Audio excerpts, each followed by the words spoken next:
جنون لطیفہ۔ لطیفے کا جنون بھی کیا جنون ہوتا ہے صاحب، معاف کیجیے گا، لطیفے کا نہیں، لطیفہ گوئی کا۔ جنون لطیفہ کے مریض کی پہچان یہ ہے کہ وہ خود کوئی لطیفہ سننا پسند نہیں کرتا۔ بالفرض محال اگر اس نے ایک لطیفہ جبراً سن بھی لیا تو اس کے بدلے بلا مبالغہ آپ کو 70 لطیفے سنائے گا۔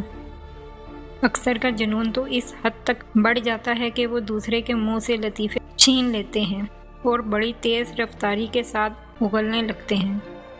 فرض کیجیے آپ نے کسی محفل میں لطیفہ سنانے سے پہلے اخلاق پوچھا، آپ لوگوں نے وہ لطیفہ سنا ہے؟ کون سا؟ وہ ریچھ اور کمبل والا؟ ارے ہاں، وہ لطیفہ بھی خوب ہے۔ یہ کہہ کر جنون لطیفہ میں گرفتار صاحب فوراً وہ لطیفہ پورے کا پورا سنا دیں گے اور آپ واہ کی جگہ آہ کر کے رہ جائیں گے۔ ایک محفل میں ایک صاحب ایک لطیفہ سنا رہے تھے۔ ایک بار 3 امریکن ایک ہوٹل میں سب سے نچلی منزل میں کھانا کھانے کے بعد 15ویں فلور پر اپنے کمرے میں جانے لگے۔ اتفاق سے لفٹ خراب تھی، لہٰذا وہ زینہ طے کر کے جا رہے تھے۔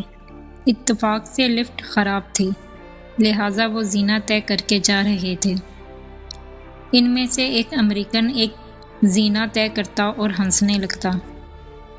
کئی بار کئی امریکیوں نے پوچھا کہ کیا بات ہے، لیکن ہر بار وہ ہنستے ہوئے کہتا، اوپر چل کے بتاؤں گا، تب مزہ آئے گا۔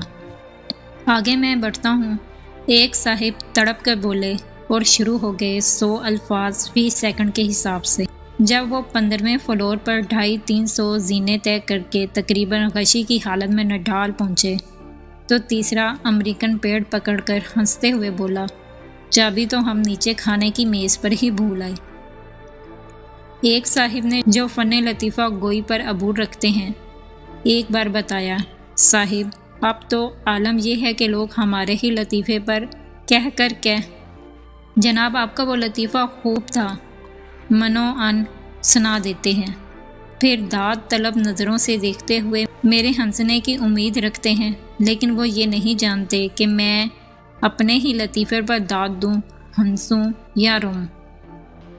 بدقسمتی سے اگر کوئی افسر لطیفہ گوئی کا بیمار ہوا تو سمجھ لیجئے کہ بیچارے ماتحتوں کی مصیبت آ گئی، کیونکہ صاحب کے روکھے پھیکے گھسے پیٹے لطیفوں، جس پر ہنسنا تو ہنسنا، رونا بھی نہ آ سکے، کو سن کر ان بیچاروں کو اپنی نوکری برقرار رکھنے کے لیے دیواریں کہکا بننا پڑتا ہے۔ ایک دفتر کے حاکم اعلیٰ بھی اس مرض میں مبتلا تھے اور اکثر اپنے ماتحتوں کو بور کیا کرتے تھے۔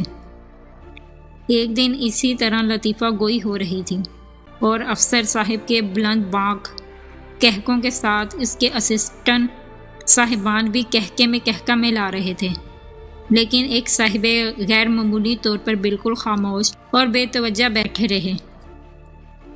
کسی نے پوچھا، آپ کیوں خاموش ہیں؟ وہ صاحب برجستہ بولے، میں کیوں ہنسوں، میں تو کل سے ریٹائر ہو رہا ہوں۔ بور کرنے کی نہ کیجیے، وہ اناڑی لطیفہ گو حضرات بھی کچھ کم بور نہیں کرتے، جو کوئی بہت ہی پرانا لطیفہ اپنی بیتی کے طور پر آپ کو سناتے ہیں۔ مثلاً ایک بڑے ہی مسکین شکل والے صاحب مسمسا سوکھا چہرہ بنا کر کہتے ہیں، جناب کل ایک دلچسپ واقعہ ہوگا۔ وہ اپنی ٹوٹی گھڑی لے کر گھڑی ساز کے یہاں گئے۔ وہ اس میں ایک مرے ہوئے مچھر کو دیکھ کر بے ساختہ بول پڑا، ارے اس کا ڈرائیور تو مر گیا، یہ چلے کیسے؟ اب آپ کے ساتھ بدقسمتی یہ ہوگی کہ آپ ان کو یہ کہہ کر بور بھی نہیں کر سکتے کہ یہ لطیفہ بچپن سے آپ تک صدے ہا بر سن چکے ہیں، کیونکہ وہ صاحب آپ کے بزرگ ہیں۔ لیکن ان باتوں سے آپ یہ نہ سمجھ لیجئے گا کہ صرف لطیفہ سنانے والے ہی آپ کو بور کرتے ہیں۔ میرا تجربہ تو یہ ہے کہ بعض اوقات سننے والے کچھ زیادہ ہی بور کرتے ہیں۔ آپ نے یہ تو سنا ہوگا کہ ایک بیوقوف ایک لطیفہ سن کر 3 بار ہنستا ہے، ایک بار تمام لوگوں کے ساتھ، دوسری بار اسے سمجھ کر اور تیسری بار اپنی بیوقوفی کو یاد کر کے۔ اچھا آپ بلا شرمائے بتائیے کہ ایک لطیفے پر آپ کتنی بار ہنستے ہیں۔ اس کی تو یہ خوش قسمتی ہے کہ ایک ہی لطیفے پر وہ 3 بار ہنس لیتا ہے، لیکن اپنا یہ عالم ہے کہ کسی بیوقوف کو لطیفہ سنا کر 3 ہی بار نہیں بلکہ زندگی بھر رونے کو جی چاہتا ہے۔ اگر آپ لطیفہ گو ہیں تو آپ کو معلوم ہوگا کہ رونا کب آتا ہے اور ہنسنا کب۔ ایک دفعہ کا ذکر ہے کہ میں نے چند بزرگوں کے سامنے ایک لطیفہ سنانا شروع کیا۔ لطیفہ تھا، ایک بار اسکاٹ ایک بس میں ایک بہت بڑا تھیلا لے کر سوار ہوا۔ کنڈکٹر نے اس تھیلے کی بھی ٹکٹ خریدنے کو کہا۔ وہ صاحب پہلے تو کنڈکٹر سے جھگڑتے رہے، پھر بڑی مشکل سے نصف ٹکٹ خریدنے پر راضی ہوئے، لیکن جب کنڈکٹر کسی طرح راضی نہ ہوا تو انہوں نے تھیلا کھول دیا اور بولے، بیگم باہر نکل آؤ، اگر پورا ٹکٹ ہی خریدنا ہے تو پھر تھیلے میں بند رہنے کی کیا ضرورت ہے۔ لطیفہ سنانے کے بعد کمرہ کہکو یا ہنسی کی آواز میں نہیں بلکہ اعتراضات کی گولہ باری سے گونج اٹھا۔ یہ لطیفہ سرے سے غلط ہے، کیونکہ کسی انسان کو تھیلے میں بند کر کے اتنی دیر تک نہیں رکھا جا سکتا، اس کا دم گھٹ جائے گا۔ 1-2 من کی عورت کو کندھے پر اٹھائے رکھنا صرف مشکل ہی نہیں بلکہ ناممکن ہے۔ اکثر دیکھا گیا کہ لوگ بکس یا بستر وغیرہ لے کر بس میں سفر کرتے ہیں، اس لیے کنڈکٹر کا بحث کرنا ہی فضول تھا، وغیرہ وغیرہ۔ بزرگوں کی ایک خاص قسم وہ ہوتی ہے جو لطیفہ سن لینے کے بعد ہنسنے یا محض مسکرا دینے کے بجائے سنجیدگی سے پوچھتے ہیں، پھر کیا ہوا؟ یا اوف، اس کو ایسا نہ کرنا چاہیے تھا، یا یہ کہہ کر غلطی اسی کی تھی۔ ایک بار ایسے ہی ایک خطرناک بزرگ کی موجودگی میں ایک لطیفہ سنا رہی تھی۔ ایک کسان کی بھینس بیمار ہو گئی۔ وہ دوسرے کسان کے پاس گیا اور پوچھا، 5 سال تمہاری بھینس بیمار ہو گئی تھی تو تم نے اس کو کیا دوا دی تھی؟ دوسرے کسان نے جواب دیا، میں نے اپنی بھینس کو بھلا وہ کوڑ کر کھلا دیا تھا۔ پہلا کسان گھر گیا اور اپنی بھینس کو بھلا کوڑ کر کھلا دیا۔ بھلا کھاتے ہی اس کی بھینس تڑپنے لگی اور تڑپ تڑپ کر مر گئی۔ اس پر اس کسان کو بہت تاؤ آیا۔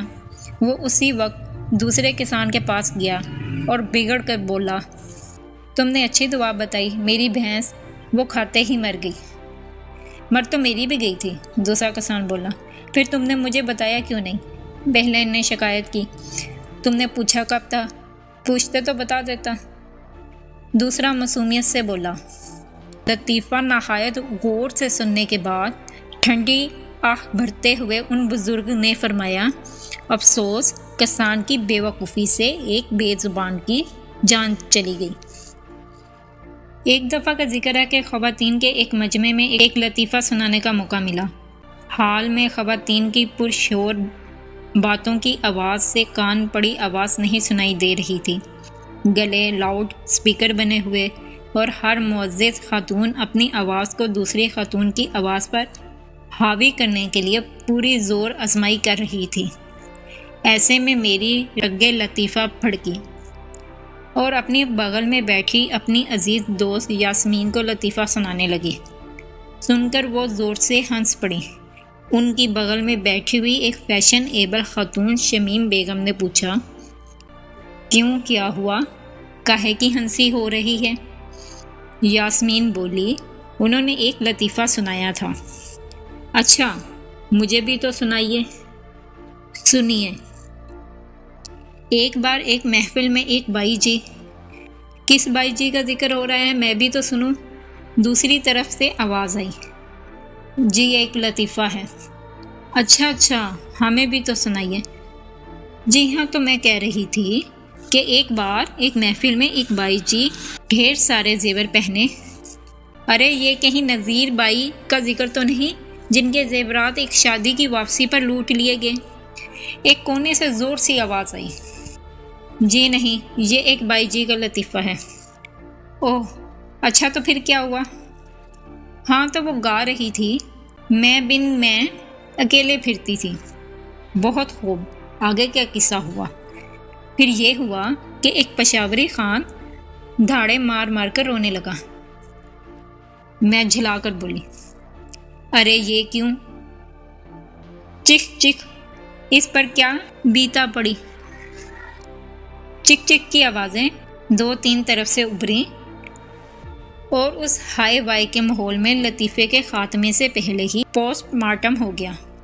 ایک بار ایک محفل میں ایک صاحب ایک لطیفہ سنا رہے تھے۔ ایک دولت مند کی بیوی نے اپنے شوہر کے مر جانے کے فوراً بعد اپنے مالی کو پلنگ پر لٹا کر اس پر چادر ڈال دی، پھر اپنے وکیل کو بلوا کر اس کی وصیت لکھوانے لگی۔ مالی نے کراتے ہوئے دھیمی آواز میں کہا، میں اپنی جائیداد کا نصف حصہ اپنی پیاری بیوی کو دیتا ہوں۔ پھر وکیل نے پوچھا، اور باقی؟ وہ اپنے وفادار مالی کو۔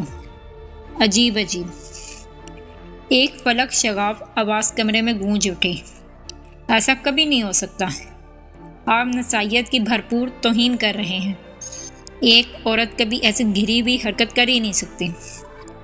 پوری محفل میں ایک لطیفے کے بجائے اس آواز کی طرف متوجہ ہو گئے جو ایک بھاری بھرکم خاتون کی زبان سے نکلی تھی۔ ساری خواتین اور چند بزرگان صاحب ان بھاری بھرکم خاتون کی ہم نوا بن گئے۔ آج کل کے نوجوان کی خوب مزاحمت کی گئی، غرض کہ اس کی محفل کی 2 پارٹیاں ہو گئی، ایک پارٹی عورت کی وفاداری کی حمایت میں اور دوسری پارٹی بے وفا کی حمایت میں۔ مجھے تو اب یہ ڈر لگ رہا تھا کہ قائرین کہیں اس خاکسار کو بھی جنون لطیفہ کا بیمار نہ سمجھ بیٹھیں، کیونکہ باتوں ہی باتوں میں نے بھی بہت سے لطیفے سنا دیے۔ آپ کہیں یہ نہ کہیں بیٹھیے کہ لطیفے سنانے کی اچھی ترکیب نکالی، ٹھیک اسی لطیفے کی طرح۔ ایک صاحب کے بچے حساب پڑھنے میں بہت بھاگتے تھے، انہوں نے کئی ٹیوٹر رکھے لیکن حساب پڑھانے میں کوئی بھی کامیاب نہ ہو سکا۔ آخر ایک ماہر نفسیات نے دعویٰ کیا کہ وہ انہیں پڑھا دیں گے۔ دونوں لڑکے باغ میں کھیل رہے تھے کہ یہ صاحب پہنچے۔ بچوں کے دل سے خوف دور کرنے کے لیے وہ ادھر ادھر کی باتیں کرنے لگے۔ پھر انہوں نے پوچھا، اچھا بچوں، تم کتنے بھائی بہن ہو؟ ایک نے بتایا 7۔ پھر انہوں نے پوچھا کتنی بہنیں ہیں؟ وہ بولا 3۔ اور کتنے بھائی ہیں؟ انہوں نے جواب دیا 4۔ دوسرا لڑکا جو خاموشی سے یہ سوال سن چکا تھا، چپکے سے پہلے لڑکے کے کان میں بولا، ارے بھاگو، یہ تو باتوں ہی باتوں میں ہمیں حساب پڑھا رہا ہے، لہٰذا بیشتر اس کے کہ آپ بھاگیں، مجھے رخصت ہو جانا چاہیے۔